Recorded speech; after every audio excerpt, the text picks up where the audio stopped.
Irmãos e minhas irmãs, nas leituras que nós acabamos de ouvir, nós somos, nessa tarde, chamados a refletir sobre algumas verdades fundamentais da nossa fé, relacionados à certeza mais fundamental da fé cristã, que é a ressurreição de Jesus e a nossa.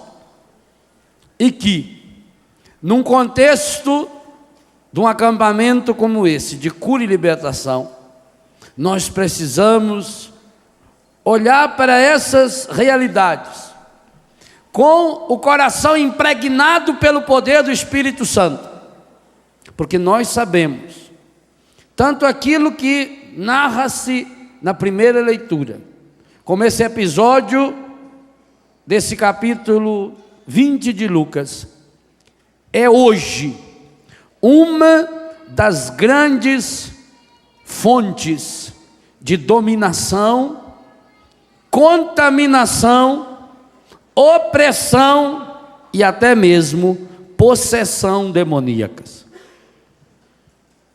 Quem prestou atenção na primeira leitura, percebe ali, no livro de Macabeus, nesse 6º capítulo, um resumo do que nós meditamos já no dia de hoje, especialmente hoje à tarde.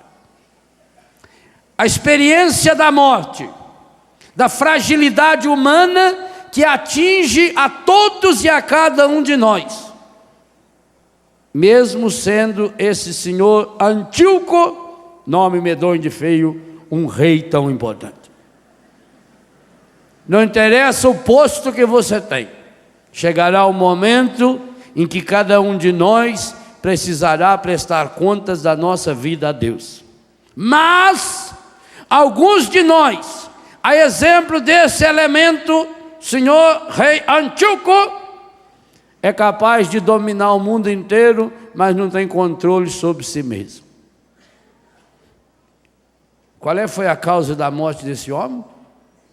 O demônio da tristeza, que levou ao demônio da ira, da revolta, da autocondenação. É impressionante a linguagem moderníssima de um texto tão antigo.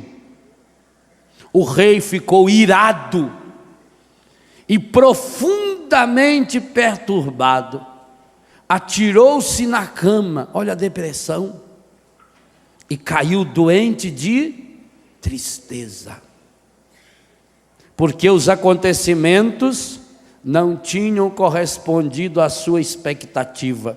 Comento sobre isso no livro A Cura do Ressentimento, lá onde trabalhamos a questão científica disso aqui. Passou assim muitos dias, porque sua mágoa se renovava sem cessar e pensava na morte. A pessoa vai atolando nessa lamúria e pensava na morte e antecipava essa morte. Mandou chamar todos os seus amigos e disse: o sono fugiu dos meus olhos. Quantas pessoas vivendo da insônia, quanta gente falando que não consegue dormir. Essa doença eu não entendo como ela é possível. Eu não consigo acordar. Você fala, não durmo. Eu falei, meu Deus, que doença estranha. Eu, quando era operário, eu dormia no guidão da bicicleta. Eu chegava em casa da escola meia-noite, tinha que levantar às 5 para ir trabalhar na fábrica. Quando dava a reta ali assim da rodovia, lá perto onde morava a avó do Nelson, pegava aquela reta e falei, aqui dá dormir um soninho. Caía na beira da estrada. Dormia, era uma beleza. O sono fugiu dos meus olhos e meu coração desfalece de tristeza. Gente, esse homem é rei. Esse homem tem poder para mandar e desmandar. E, no entanto, não é um retrato um pouco de tantas e tantas pessoas que, porque vivem muito mal, não sabendo viver a vida, acabam não compreendendo a morte, como nós vamos falar daqui a pouquinho quando olharmos no Evangelho? retrato fiel de tanta gente. Eu repito para mim mesmo: em que aflição eu fui cair, e a que desolação eu fui reduzido até o presente, eu que era bom e querido no tempo do meu poder. Querido no meu poder, gostava era do dinheiro dele, mas é uma bênção. Achava, todo mundo gosta de mim, o mundo gosta da gente enquanto a gente é útil para eles. Todo mundo gosta de mim, deixa de ser besta. A pessoa gosta de você enquanto você serve para alguma coisa. Ó, que não serve mais, igual fizeram aqui com a anta do rei Antíoco. Antíoco até o nome é meio parecido, né? É uma anta oca, Antíoco. Por isso que tem gente hoje fazendo terapia das vidas antepassadas.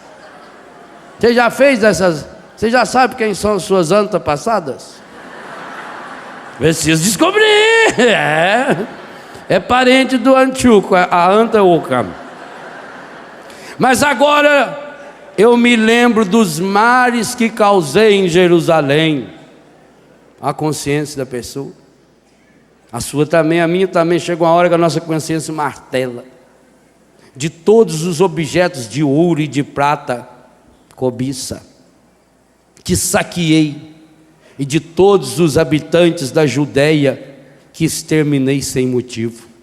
Reconheço que foi por causa disso que todos esses males me fulminaram, e agora morro de tristeza numa terra estrangeira. Eu li esse texto enquanto riscava aqui em minha Bíblia e ficava pensando: que retrato mais medonho, mais pavoroso do ser humano moderno. Mas o Salmo disse que a pessoa cai na cova que ela abre. Se você está caído numa cova profunda, meu irmão, minha irmã, sinto muito em dizer para você, mas a Bíblia afirma que você caiu porque você cavucou. Versículo 16 do Salmo 9. Caíram as nações no fosso que cavaram, prenderam-se seus pés na armadilha que armaram. Observem como a primeira e a segunda leitura nos preparam para esse encontro pessoal com Jesus, que nós somos chamados a ter a partir desse capítulo 20 de Lucas. É espetacular, principalmente porque aqui nós percebemos que a força de pensamento, o raciocínio dos saduceus ilumina, não sei se o verbo aí seria mais correto, ilumina ou escurece a mente e o coração de tantas pessoas que, a exemplo dos saduceus, uma seita cética e materialista, também partem de um pressuposto errado, não acreditam na ressurreição. Veja que a primeira frase do Evangelho é essa: os saduceus negam a ressurreição. Eles não foram perguntar a Jesus o que fazer para que conseguissem a vida plena. Eles não foram até Jesus para ter um encontro pessoal com Ele. Eles foram até Jesus para tentar encostá-lo na parede e justificar a vida hipócrita que eles levavam, que aliás muitas e muitas vezes é isso que acontece também na nossa igreja, quando a grande maioria de nós católicos vamos à missa, não porque queremos ter um encontro pessoal com o Senhor, porque queremos e precisamos mudar de vida, mas vamos à missa dominical para justificar a vida paganizada que nós vivemos 24 horas por dia, 7 dias por semana. E é por isso que não há mudança de vida. Os saduceus vão até Jesus para tentar justificar, e vão até Jesus com um argumento demoníaco. Que história eles contaram para Jesus? Da mulher assassina que matou 7. Meu filho, Ela é prima irmã da Sara, aquela do Tobit, que tinha lá também aquele demônio Asmodeu. Lembra dele? Lembra que o Tobias também não queria casar com ela, porque ele nem sabia o caminho para ir na casa dela, mas já tinha chegado fofoca dela na casa dele. É interessante, ele não sabe aonde ir para buscar dinheiro, o pai tem que arrumar lá o anjo Rafael para ir junto, ele não sabia nada, não sabia nem que tinha parente lá, mas quando chegou lá a fofoca dela, ele já sabia. Coisa medonha, não. O encardido, ele anda a cavalo, é rápido que é uma coisa medonha. E aí ele não queria casar, ele falou assim, não, eu tô achando ela bacana, né? Vi falar que ela já matou certo. É perigosa ela aí. Falou, não, o problema dela é outro. Nós vamos amarrar o encardido, é que eu quero ver.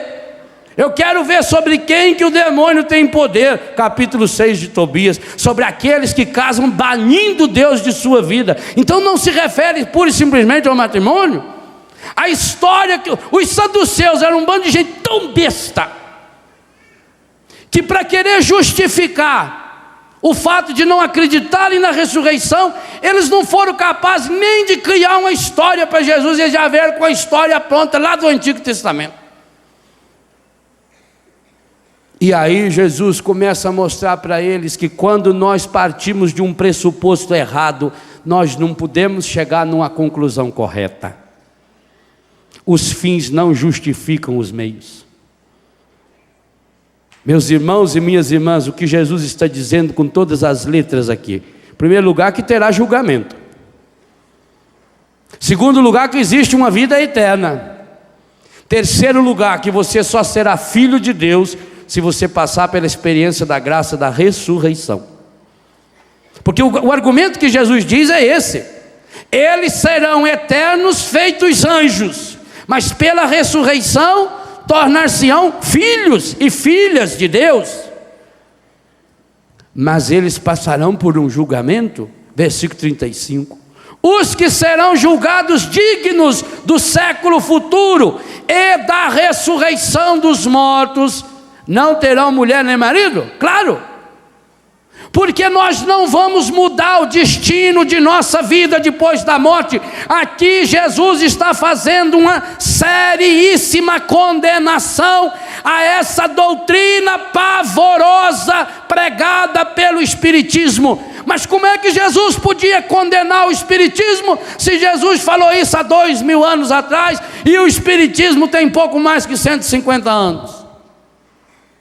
Acontece que Allan Kardec, aquele professor francês que sistematizou o Espiritismo, tentando agradar as pessoas, como aliás hoje tantas falsas religiões também tentam fazê-lo, ele foi juntar 3 correntes de pensamento, como que se o cristianismo fosse só uma corrente de pensamento, e fundiu. Logo, se fundiu, confundiu, porque fundir com dá confusão. Confundiu o cristianismo com o budismo e com o darwinismo. Darwinismo é a filosofia da evolução das espécies.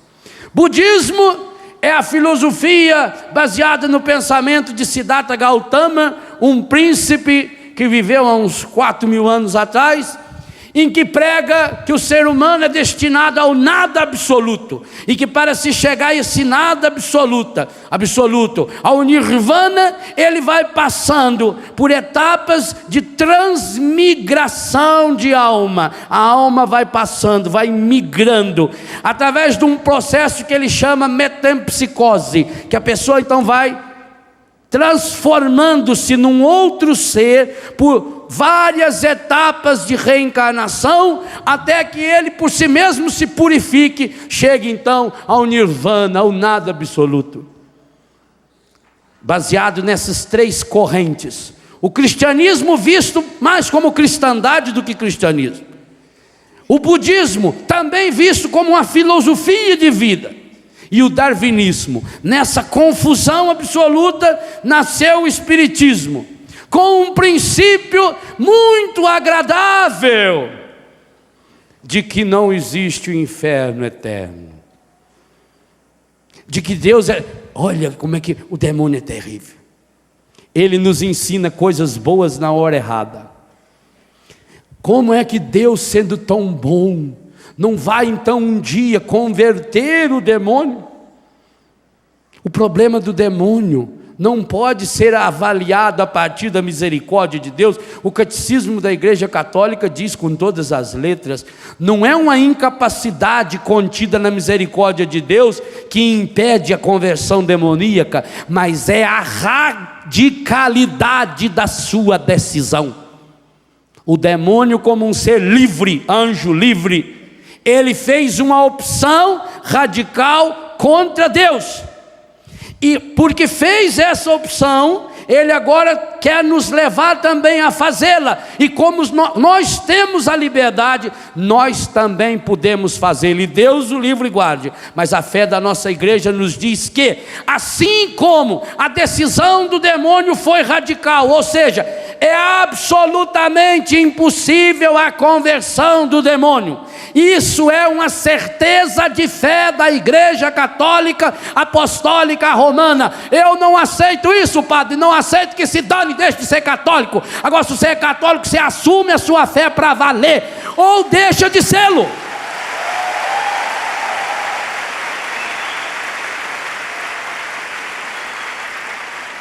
Não há a menor possibilidade de conversão para o demônio.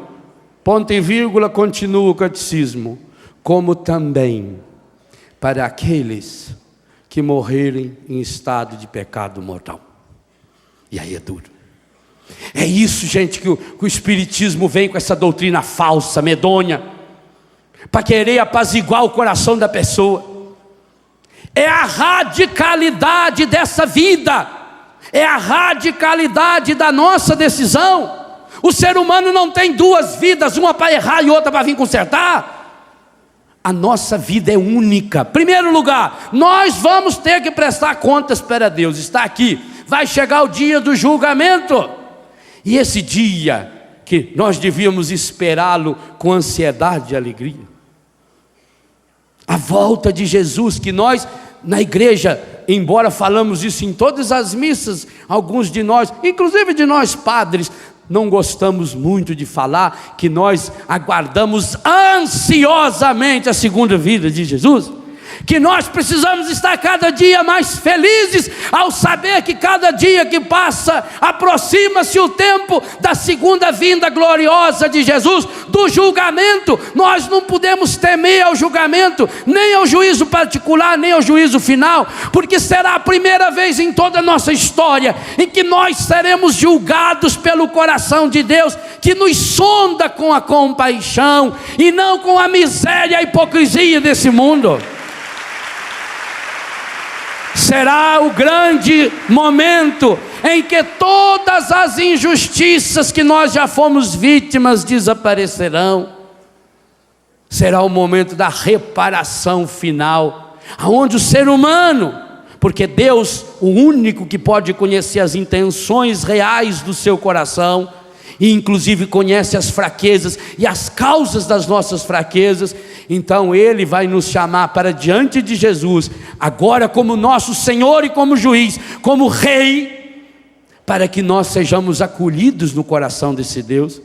Mas meus irmãos, nós quando deixamos de pensar na radicalidade, na eternidade dessa vida plena, nós acabamos também justificando uma vida igualzinha à vida dos saduceus, uma vida baseada no materialismo, no ceticismo, nos sofismas, nos argumentos errados para satisfazer um momento de egoísmo pessoal. Não há, e fique bem claro, a menor possibilidade de uma conciliação, mesmo que você fale em ecumenismo, e nós precisamos falar em ecumenismo, mas não existe, e isso é importante que fique bem claro, a menor possibilidade de conciliação entre a teoria da reencarnação e a teologia, a certeza da ressurreição. Não é porque os espíritas se dizem cristãos que eles são cristãos. Nós temos que dizer isso com todas as letras. Porque o princípio que está motivando esse movimento espírita, que hoje espalha-se pelo mundo, especialmente através da nova era, porque prega uma religião light, uma religião que não me compromete, e principalmente porque vem ao encontro da pessoa como resposta mágica. Nós decidimos o destino da nossa alma. Nós temos uma alma imortal, que no juízo particular ela já vai receber o prêmio ou a condenação. Aquele que morre em pecado mortal já desce imediatamente para o inferno e de lá não sai mais. Vai ressuscitar no juízo final, para que a sua carne agora, unida à sua alma, pereça eternamente no inferno. E Jesus diz que nesse inferno tem fogo, portanto que é o lugar da tormenta, da ausência absoluta de Deus, da incomunicação, de saber que eu fiz uma opção radical contra Deus. Mas também aqueles e aquelas que fizeram uma opção radical por Deus, mesmo que morreram em estado de pecado, embora não sendo pecado mortal, mas morreram com o desejo honesto e sincero de ir para Deus, então passam pelo purgatório e acabarão também na ressurreição final, a alma e o corpo. Esse corpo plantado corruptível, estragado, ferido, talvez despedaçado, cheio de doença, ele vai ressuscitar incorrupto, feito o corpo ressuscitado de nosso Senhor Jesus Cristo, porque a ressurreição de Jesus é o sinal e a certeza e a convicção profunda da nossa ressurreição. Eu sei, meus irmãos e minhas irmãs, que muitas e muitas vezes parece duro demais você ter que enfrentar o mistério da morte, mas cada vez me convenço mais. Só se desespera diante da morte quem vive a vida de qualquer jeito. As pessoas hoje vivem a vida de qualquer jeito. Perdeu o sentido da vida, da convivência. Depois, quando a pessoa morre, aí fica lá descabelado, com peso na consciência. Aliás, é muito fácil a gente saber isso quando a gente vai em velório. Quando você vai no velório, que está aquela pessoa lá desesperada.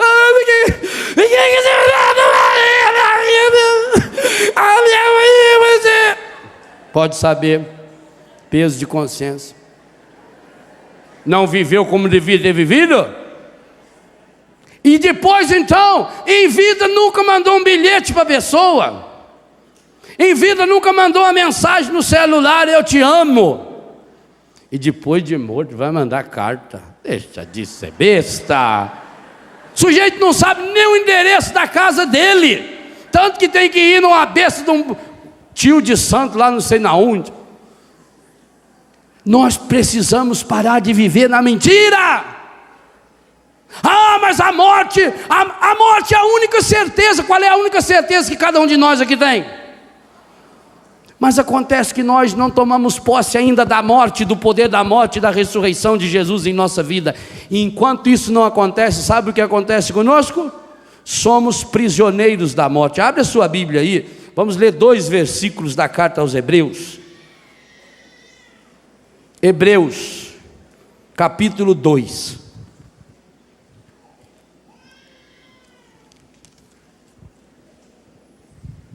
Versículos 14 e 15. É impressionante isso que o autor dos Hebreus, o mesmo autor que nos fala que há somente uma morte, e depois vem o juízo, está lá em Hebreus 9, 27. Aqui, em Hebreus 2, versículo 14. Os filhos participam da mesma natureza dos pais, da mesma carne e do sangue. Jesus, ele participou também da morte, a fim de destruir pela morte aquele que tinha o império da morte. Isto é quem? Lê alto aí. Quem é que tinha o império da morte? E Jesus, passando pela morte, a enfrentou para destruir pela morte. Jesus não fugiu da morte. Ele assumiu a morte para transformar em caminho de vida. E libertar, leiam o versículo 15, aqueles que, pelo medo da morte, estavam toda a vida sujeitos a uma verdadeira escravidão. Vamos repetir? Jesus assumiu a morte para destruir pela morte aquele que tinha o império da morte, isto é, e libertar aqueles que, pelo medo da morte, estavam toda a vida sujeitos a uma verdadeira escravidão.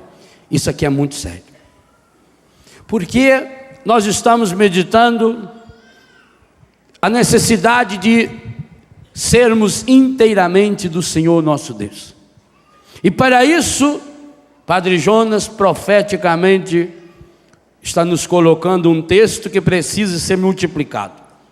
Você que já tem, precisa comprar muitos exemplares. Nós precisamos fazer, ao menos todas as pessoas que nós conhecemos, nós precisamos ter a coragem de levá-las a conhecer a verdade que está nesse sim, sim, não, não.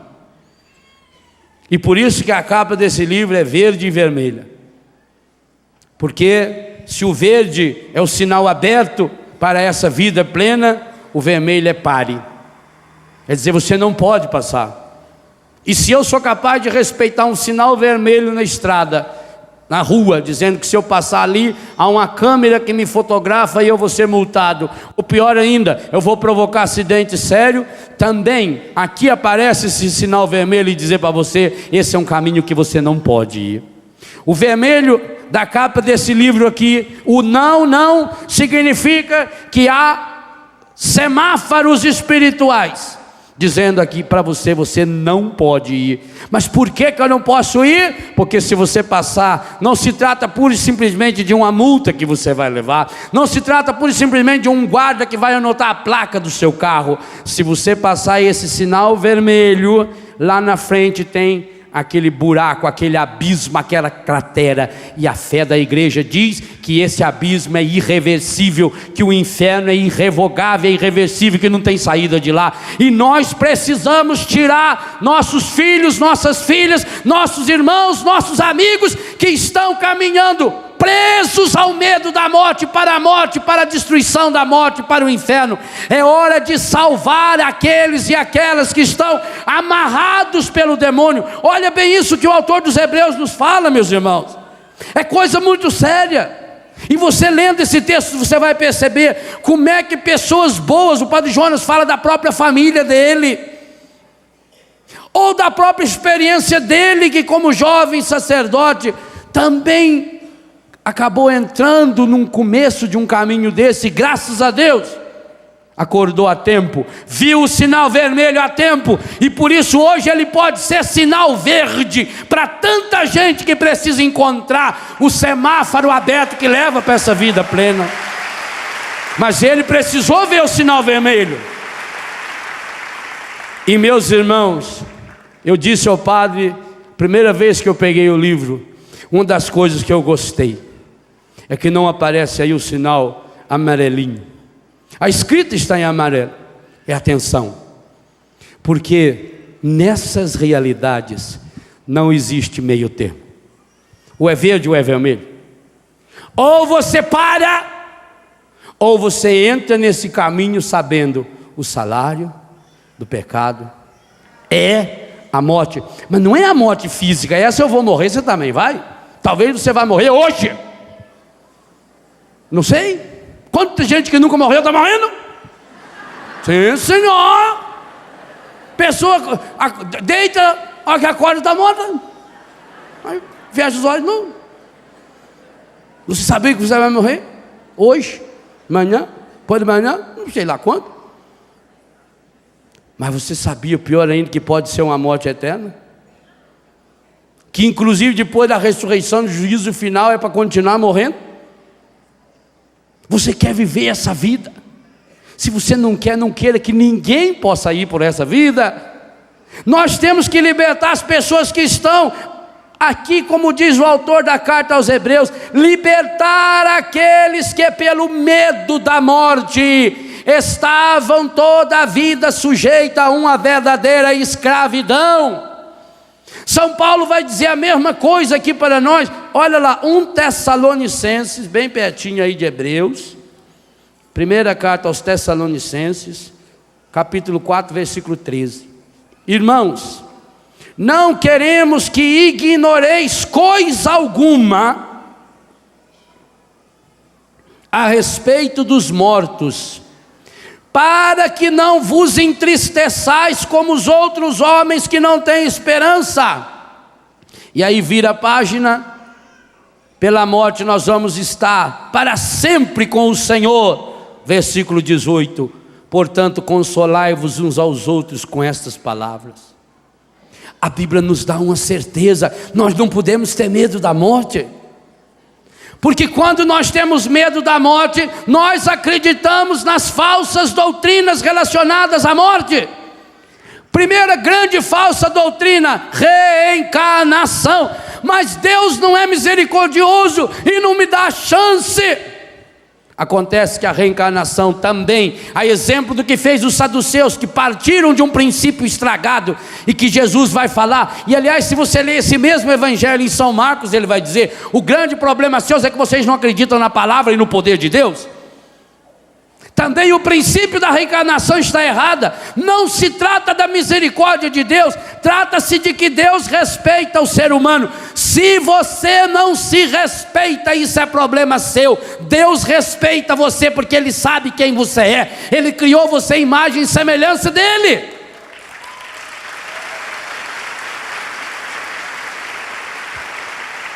Baseada nessa primeira mentira, quantas outras vêm? A invocação dos mortos, a comunicação com os mortos. É importante que se diga bem claro isso que está no livro. Quando uma pessoa vai em qualquer desses lugares demoníacos, mesmo que esses lugares tenham lindas imagens de santo, tenha terço, tenha roupa, que a pessoa faça o nome do Pai, porque o demônio é safado, sem vergonha, ordinário, e aqueles que estão lá, nós ouvimos hoje de manhã com todas as letras, eles foram consagrados, não, tem que achar uma palavra aí, porque consagrados são os meus consagrados aí de Betânia, os santos são consagrados. Eles foram contaminados, eles foram reservados para o encardido, eles sabem disso, eles sabem que pertence ao demônio, eles sabem o dono da vida deles. Então eles usam dessas artimanhas todas para enganar as pessoas, e para enganar as pessoas no momento em que a pessoa está fragilizada. Meu irmão, minha irmã, quem de nós já não passou pela experiência da fragilidade diante da morte e da doença? Todas as pessoas têm um processo natural diante de uma doença grave. Quando a pessoa descobre que tem uma doença grave, a primeira coisa que ela faz é negar. Não, não é possível. Não pode ser. Vai ver que tem diagnóstico errado. Eu vou procurar outro médico. Eu vou pegar uma segunda opinião, uma terceira, uma oitava, 29ª. Então a pessoa nega.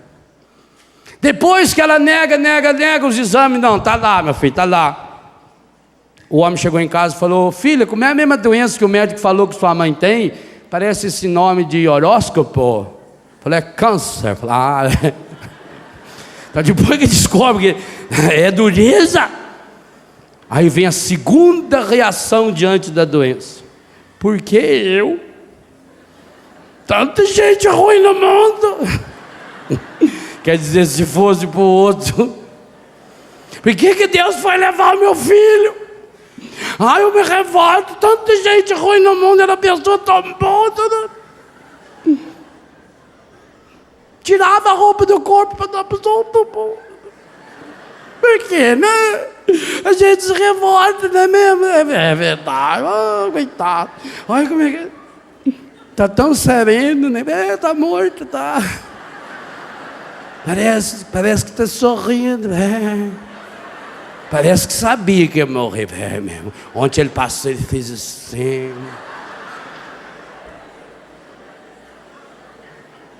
É a mesma coisa em todo lugar, né? Então a segunda reação, por que eu? O egoísmo da pessoa. Aí como não tem resposta, é o você mesmo.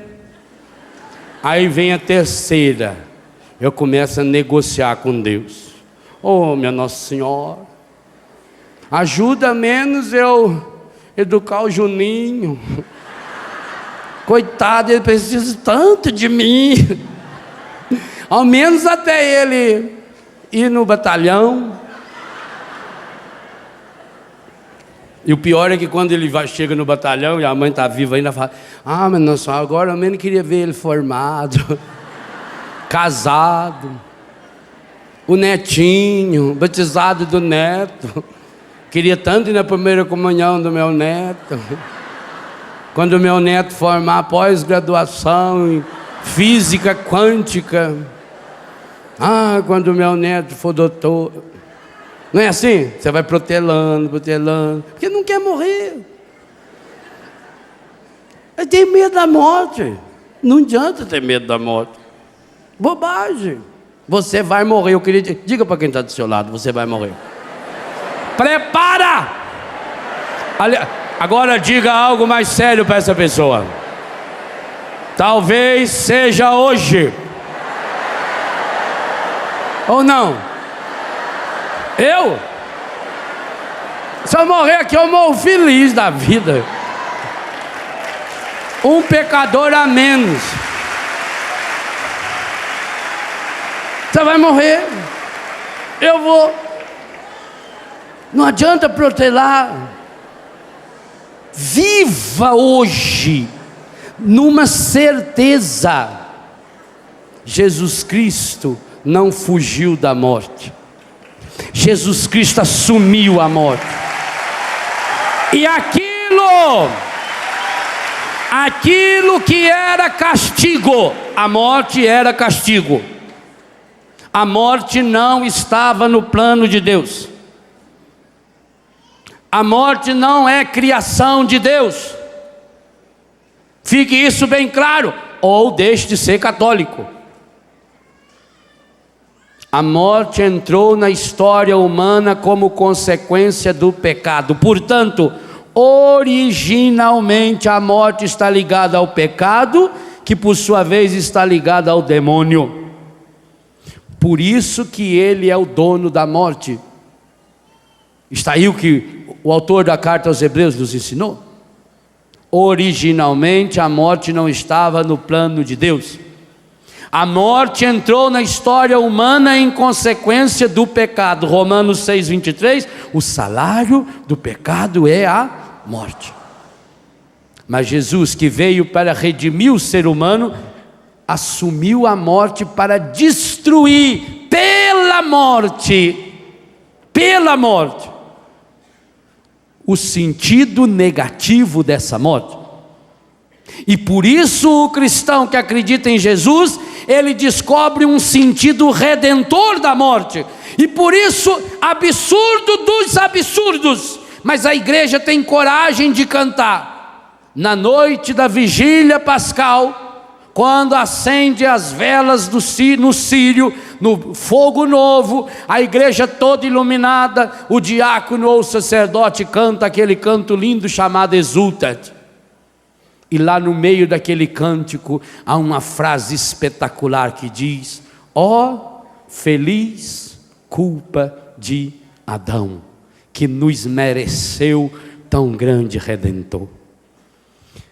Quando você tiver a oportunidade, leia o ofício das leituras no sábado da ressurreição, o sábado santo.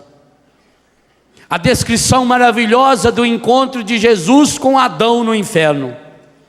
Quando Jesus desce e vai lá libertar Adão, o primeiro criado por Deus.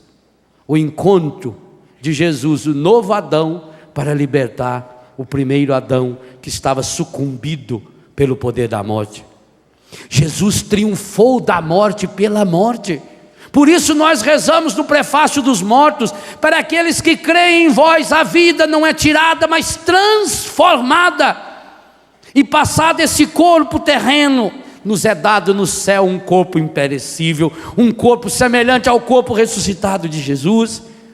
Então nós podemos também, meus irmãos, e aqui está um ensino maravilhoso, que ele vem dando show para o mundo inteiro, o poder redentor do sofrimento humano, que vem explicitamente nos ensinando sua santidade, o Papa João Paulo II. Por causa da morte de Jesus e da vitória de Jesus sobre a morte, o sofrimento humano tem sentido. E eu uno a minha carne, o meu sofrimento, à paixão redentora de Jesus. Quando alguns jornais do mundo diziam que o Papa, no mês passado, iria renunciar, ele poderia fazer isso. Mas eu lá no meu coração, eu rezava para que ele não fizesse isso. Eu confesso a vocês que eu ia ficar meio decepcionado. Porque o mundo fica boquiaberto de ver quando esse homem, carregando muito mais o peso do pecado da humanidade nas costas, tenha coragem de falar de Jesus enquanto o mundo fala do sofrimento dele. Tenha coragem de continuar ensinando ao mundo a santidade da vida, que o sofrimento é uma escola de vida, que o sofrimento é como se fosse uma semente que tem uma casca dura e amarga, mas que lá dentro ele tem a seiva de uma vida perene. Ah, meus irmãos, o mundo light, o mundo espírita, o mundo da reencarnação precisa conhecer o evangelho da dor, não para fugir da dor, como fez Buda ou tentou fazer Siddhartha Gautama, mas para assumir a dor como consequência do pecado da humanidade, mas como caminho redentor, como caminho de transformação. Então cada um de nós também pode ir associando a sua dor à dor de Jesus, a paixão e morte de nosso Senhor Jesus Cristo, para que unidos a Ele na sua dor, na sua paixão, na sua cruz, também estejamos unidos com Ele na sua ressurreição, porque a sua ressurreição é primícia da nossa, e vã seria a nossa fé se Cristo não tivesse ressuscitado. Meu irmão, minha irmã, renuncie pelo amor de Deus todas as contaminações que o Espiritismo enfiou na sua cabeça, das vezes que você acreditou nessas bobagens de evocar os mortos, porque quem abaixa é só quem vive lá embaixo, e quem de fato abaixa quando a pessoa evoca os mortos é o próprio demônio, porque se o demônio é capaz de se travestir de anjo da luz, quanto mais se travestir de um defunto, que diga-se de passagem, você nem conhece ele direito, tanto não conhece que está em dúvida com a própria salvação dele. Então, meus irmãos, quando vier essa dúvida por um ente seu que já morreu, olha para você enquanto é tempo. A certeza da morte dá para mim e para você a garantia de que nossa vida não é eterna nesse mundo, que nós estamos aqui de passagem, que nós só temos o tempo dessa vida para fazer o bem, que só tem sentido nessa vida quando gastamos a nossa vida por uma causa. Quantos de nós estamos pedindo a cura das nossas enfermidades só para que a gente continue fazendo mal, continue no erro, continue no egoísmo, continue na mentira, continue na gula, na luxúria, na preguiça, na ira, na tristeza e na cobiça? Quantos de nós? É hora de nós enfrentarmos a certeza de que a ressurreição de Jesus conclama a que cada um de nós assumamos uma vida ressuscitada. Está lá em Colossenses 3, ressuscitados com Cristo, buscai as coisas do alto.